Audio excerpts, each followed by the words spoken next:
Hello ladies and gentlemen, and welcome back to The Legend of Zelda, Majora's Mask.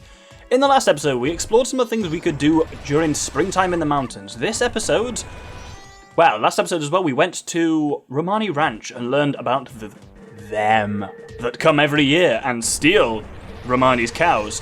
We said we'd help her out tonight in stopping her cows from being stolen, but that is tonight at 2 in the morning. So, we're going to spend, rather than fast forwarding, I actually want to spend some time gathering some money, because as I've mentioned, we'll need to do that thing eventually where we have 5,000 rupees deposited in the bank. And every little bit we can do working towards that at the moment, the better. You'll notice I've come here to outside the Swamp Shooting Gallery. These two bushes here have a lot of money in them. I'm basically going to do the same thing, and I'm actually going to put the speeder on now.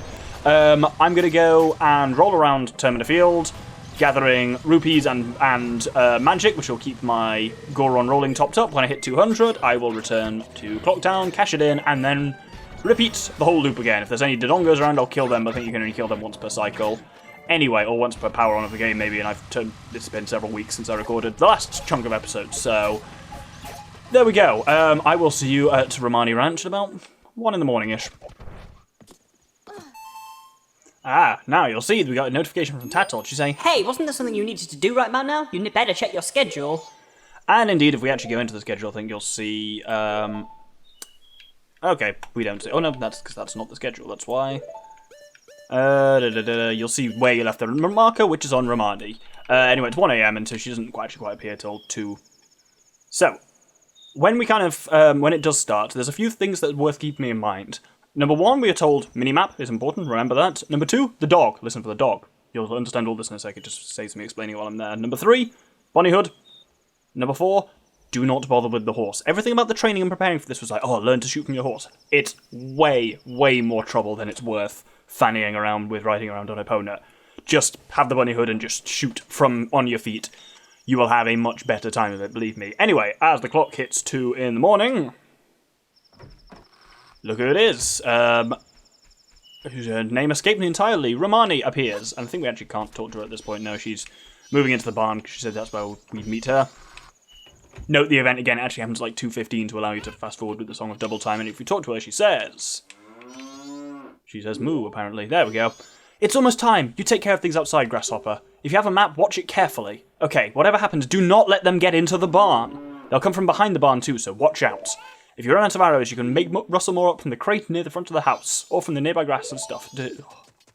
I messed up reading that, but you got the point. Anyway, time for them to come.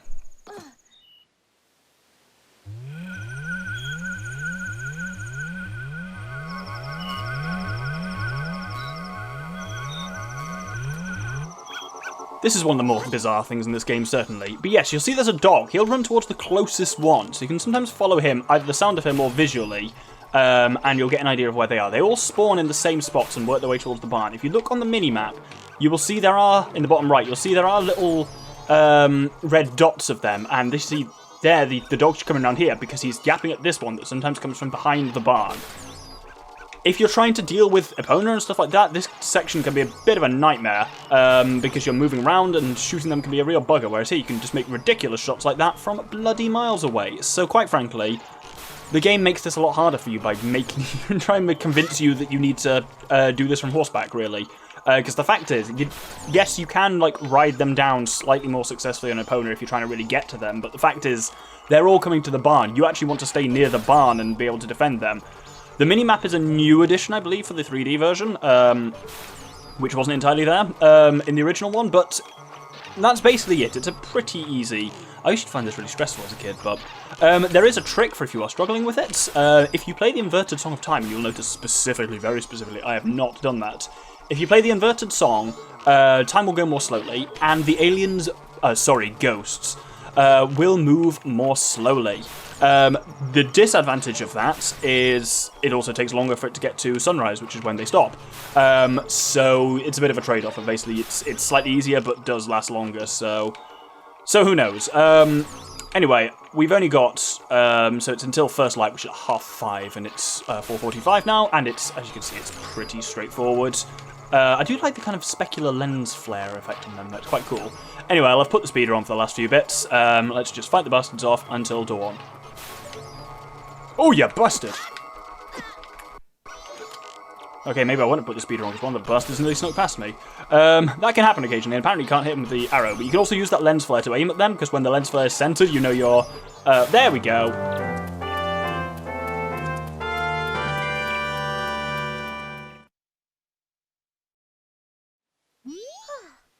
We did it! We won!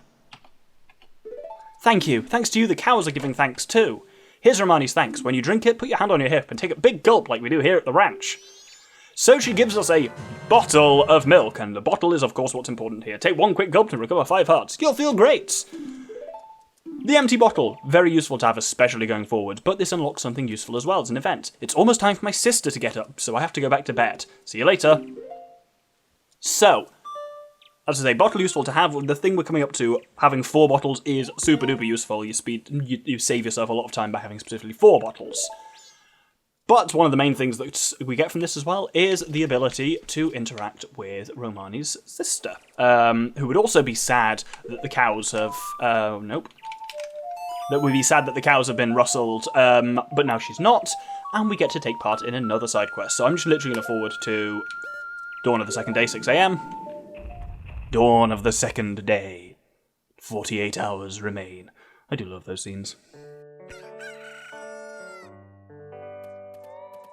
So, inside the barn,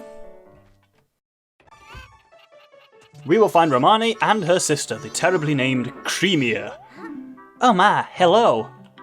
Romani's going to take our milk to the clock town too. You're looking after the place. The cows will be all alone otherwise. Yes, sister. I'm going by the wagon into town. Would you like a ride?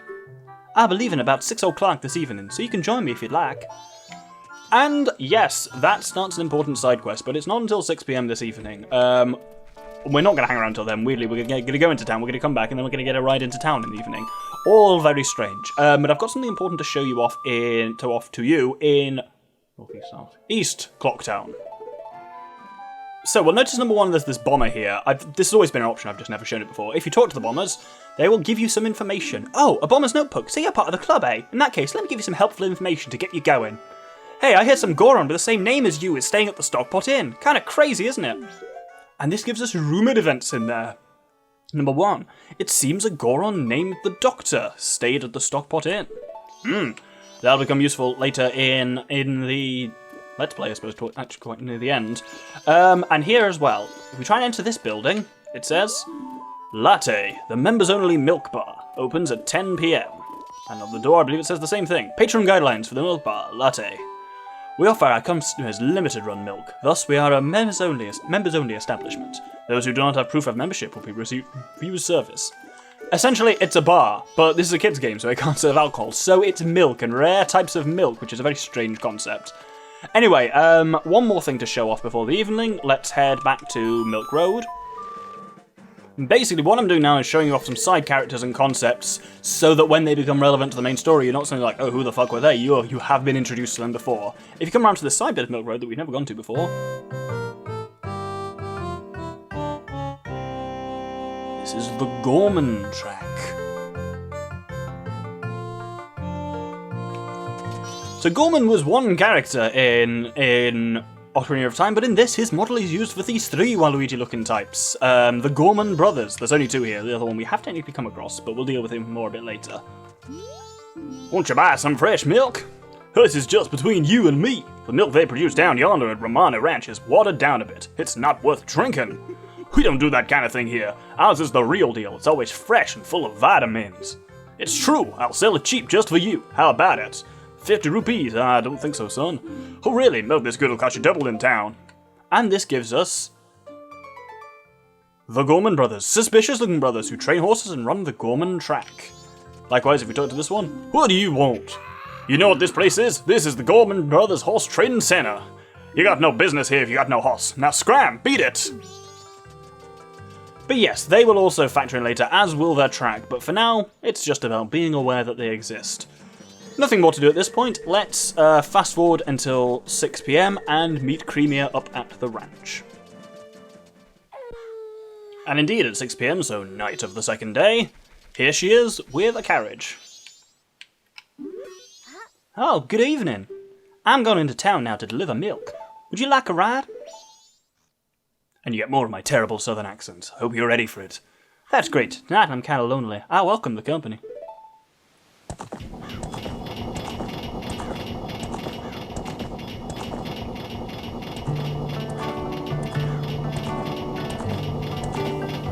I guess it's been a while now since our father died. I'm trying to take care of the ranch, but things have been getting unstable lately. The cows always seem bothered and frazzled, and I'm finding broken bottles everywhere. Who's doing it? I don't know. My sister Romani has been worried too. She's been practicing using a bow. She says it's to stop the ghosts. Say, what are the townsfolk saying about that moon? It's bigger than before, isn't it?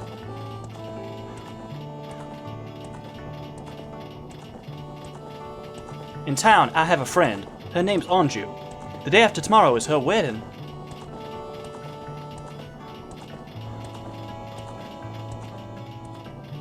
I wonder if it'll fall, that thing.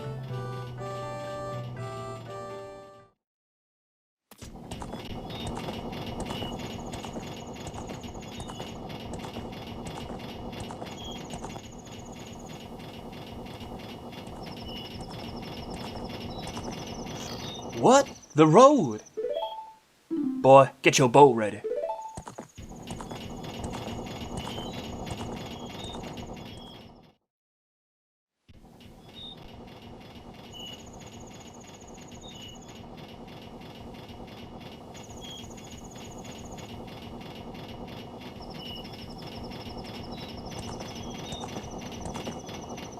First Milk Road is blocked by a boulder, and now we have to take this detour through ugly country.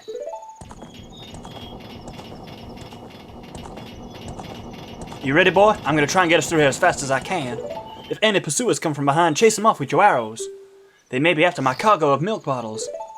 Do you understand? Thanks, I'm relying on you. If we get through here, I'll have a big thanks for you. So, we have to defend the cart against these things. You may recognize them from a few minutes ago, but if you don't, well, we'll figure it all out soon enough. They are wearing masks. And the exact mask they're wearing is important. We will get to that a little later. They've got a bit close for my taste, which I don't particularly like. But you shoot them a couple of times, they'll go back. If they hit you, you'll notice there's 3 like milk bottles in front of me. You want to, if they hit you, you'll lose one of those milk bottles, and you want to not lose all 3 by the time you made it round this loop. But we just saw in that kind of like brief conversation with Creamier there, it's one of the things I really like about this game. There's just a lot of everything we're doing here could be considered a side quest. It's actually, I suppose it maybe is. It's hard to tell what's strictly necessary for this game or not. I always kind of forget, but it's just a lot of fleshing out of kind of side characters and talking about like understanding the relationships between characters and the world and that kind of thing. It's a thing that Zelda games just don't really do much, and it's one of the really unique things about this one.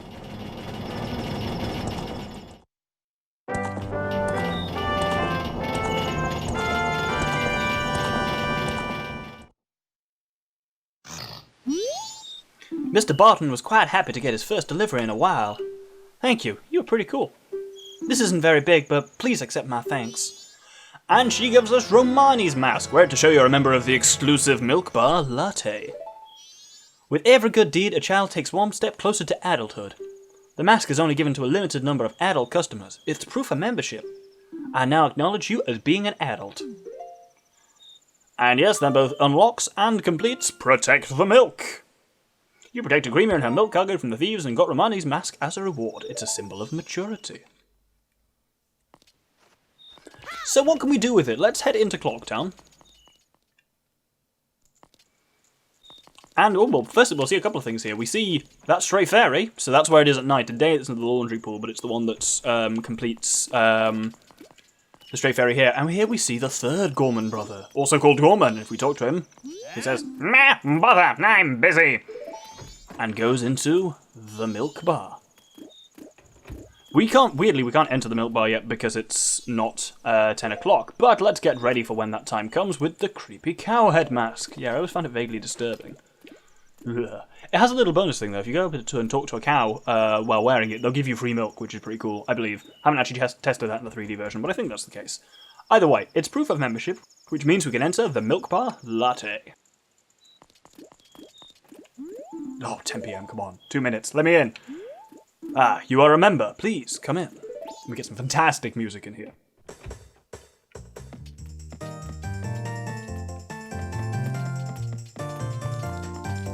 So, you got a few things going on here. We've got this guy behind the bar. Welcome. If you speak to him, say, we got some good milk in tonight. Would you like some Romani for your final moon viewing? Why does he know it's the final one? That's disturbing. And then Gorman. Hey, you. Milk. It's milk. Can you get tipsy from something like milk? Yes. It's very poorly disguised that it's supposed to be alcohol, but they could do that in a kid's game apparently in the 90s. And we have a Zora here. We were scheduled to do a show, but it got cancelled. This place has been a reputation for being a great live venue, so it's a shame. I'd like to do a sound check though. I want to see what it would have been like. Hey, you! Could you help me with a performance? So this is a quest we can start. We can't actually finish yet. Okay, you play the ocarina, right? Go stand under the center spotlights. Okay, play your ocarina like this.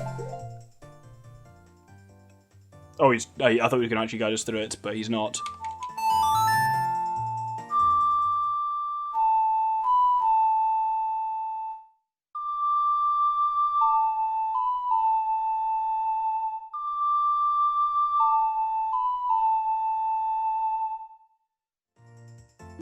Okay, that feels good. And that starts the quest, I say, that we can't finish yet. Music moves the heart. You help Toto with the soundcheck at the milk bar. You might want to soundcheck some other instruments whilst you're at it. And this is available every night in the milk bar. And gives us Toto, the famous Zora band, manager of the famous Zora band, the Indiegogo's. What feels good? That wretched, senseless racket? Not wretchless, that's not a word. But yes, we'll come back to that a little bit later. For now, what I want to do is actually just go back to the first day, because we're actually going to get on with some important stuff now. Not that everything isn't important in this game, but we're actually going to get on with heading to the next area and getting our next, getting towards the next temple. So, we're going to head back to Dawn on the first day, then I'm going to withdraw 40 quid and meet you at the east entrance of Clock Town. By east, I mean west. So here, first off, we have another little bomber we can get some advice from. And he tells us, I hear you can score a ton of juicy rupees if you guess the day's lucky numbers at the lottery shop. I never seem to be that lucky, though. And we can abuse time travel for that because the lucky numbers are the same every day. Isn't it fun? Anyway, what we want to do is head up this way, because there's a bloke here. Stop right there. Have you an errand at the ocean? It is dangerous outside the town walls, so I cannot allow a child like you to... A sword? My apologies, sir. It was wrong of me to treat you like a child. At the Great Bay, you can see clear to the ocean. It lies this way. Please be careful. So, you don't have to have done half the stuff... Oh, you'll notice I've inverted time, by the way. You don't have to have done half the stuff I've done in order to get to the next area. In order to get to the next area, you need to have got powder kegs, opened the way to Romani Ranch, and not even done the defending thing, just spoken to Romani briefly and got Epona's song. That's what we really need to proceed here. You can only ride Epona, by the way, as human. Deku Link has not got the right arms for it, and Goron Link will crush her, so don't do that. If you charge up properly with A, you can jump over fences! And on we go to the Great Bay.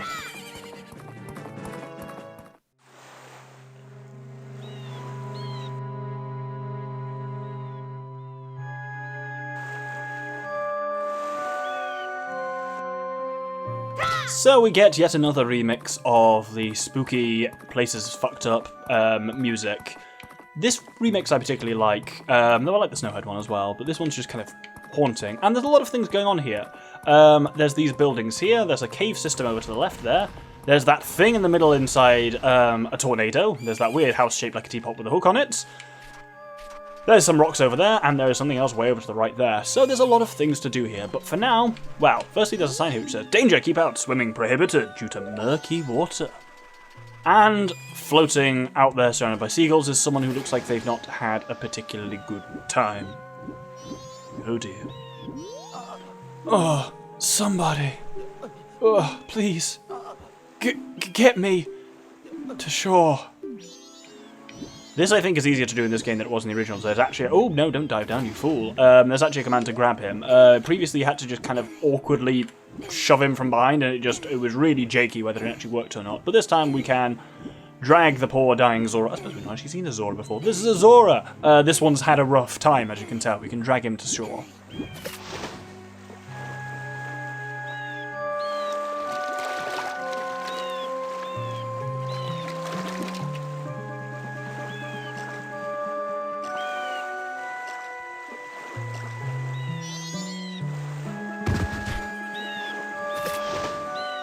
Oh dear. Definitely not having a good time of it, is he? I am Mikao of the Zora people, guitarist in the Zora band. I think this is it for me. My final message. Will you listen to it? Oh, I'll listen.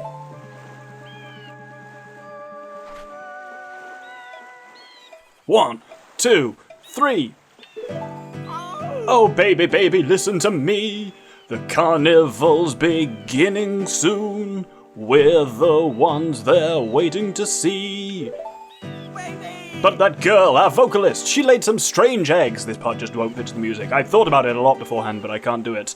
She laid some strange eggs, and she's lost her voice. You can't hear what she says. Whoa-ho, in Great Bay now. Something is a-happening. Is it now? Baby! Oh, baby, listen to me. I don't want to beg. Gerudo pirates, they stole that girl's eggs. Oh. I left the Cape to stop the Gerudo pirates, then pow and bam, I got knocked down, and here I am. Baby, if I die like this, even if I die, it won't be in peace, that's for sure. This game is fucked up at times, I'll be honest. Somebody please rescue her eggs before the pirates take their toll. Oh, somebody, please heal my soul. That doesn't really rhyme, but he's dying, so I'll give him that. That's all. Thank you. So, despite that incredible fireworks thing, he's down for the count now, but he said his final request to us was to heal his soul. We know all too well what that means, don't we?